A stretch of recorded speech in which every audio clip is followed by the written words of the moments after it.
Today I wanted to talk about the role of the various layers of muscles that are in the uterus that help the baby to be born safely and also help to keep the mother safe during labour and birth.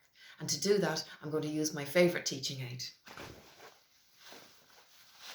So this smock shows a baby in the ideal position for labour.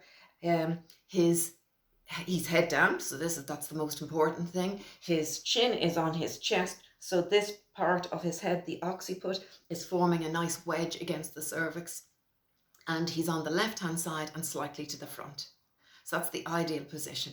And this baby's head is nicely engaged down into the pelvis. Here are the drawings of the pelvic bones. And then there is a layer that goes over that to show the different types of muscles that are in the uterus. And the first layer of muscles that do the first amount of work are the longitudinal muscles, and they run from the cervix up and over the top of the uterus and back down to the cervix, so up and over. And in response to pulses of oxytocin that is produced in the pituitary and goes into the mother's bloodstream, in response to those pulses, these muscles contract. And each time they contract, like other muscles, they shorten. But unlike other muscles, when they relax, they don't relax to their original length. They are slightly shorter.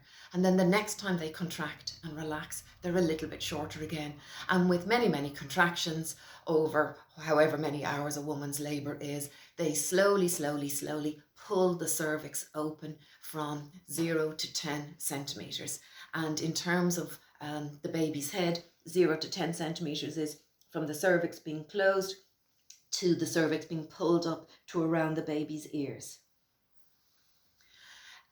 During that process of pulling the cervix up and open, the muscles then bunched up at the top, and that forms almost like a powerful piston, and it helps to push the baby out through the now open cervix, down through the vagina and out, ending in the birth of the baby and up for skin to skin. Skin to skin with the mother is now protective. Not only is it really beneficial for the baby, but it really helps to protect the mother because it helps to control blood loss in the next parts of labour. So the uterus now continues to contract down, and as it gets smaller, there isn't enough room for the placenta to stay on the inside. So it gets kind of peeled off and comes out through the cervix and out through the vagina. And there is always some blood loss at that stage. And as the uterus contracts down more and more, these diagonal muscle fibers here, they form almost like natural clamps or living clamps, living ligatures. And they help to seal off blood vessels so that the mother only loses the normal amount of blood rather than it becoming an abnormal amount. And having her baby skin to skin is very protective for her, and it helps to prevent or to reduce the risk of postnatal hemorrhage or postpartum hemorrhage. Now that the baby has been born and the placenta has come out, and the uterus is continuing to contract down, as it will do for the following 6 weeks until it becomes the pre-pregnant size, about the size of a pear. The circular muscle fibers here at the base of the uterus, they come into play. So the uterus has to remain slightly open so that the blood-rich lining of the uterus that has built up over the 9 months or the 40 weeks of pregnancy, that is able to be shed in the form of lochia, which is like a heavy period for the first couple of weeks after birth. But it would be unsafe for the uterus to be too open, and because that would increase the risk of infection. So those circular muscle fibers act to keep the uterus safe from infection. What's really interesting about these muscles is that they also act under the effect of adrenaline at an earlier stage in labour. And this comes from an evolutionary protective mechanism whereby if cave woman was birthing her baby and she heard the roar of the saber-toothed tiger, that these circular muscle fibers would react in response to her fight or flight response, and she'd be able to run away and continue her labour later in a safe place.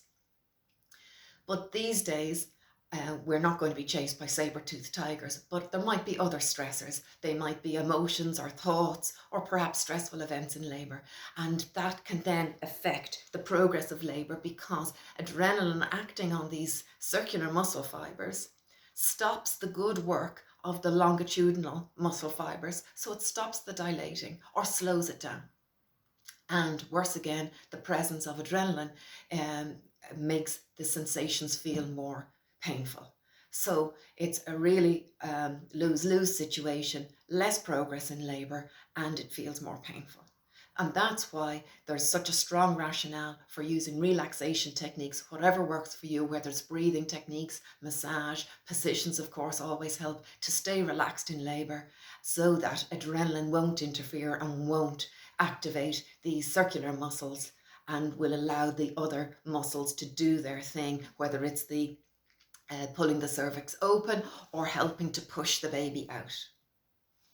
I hope that helps.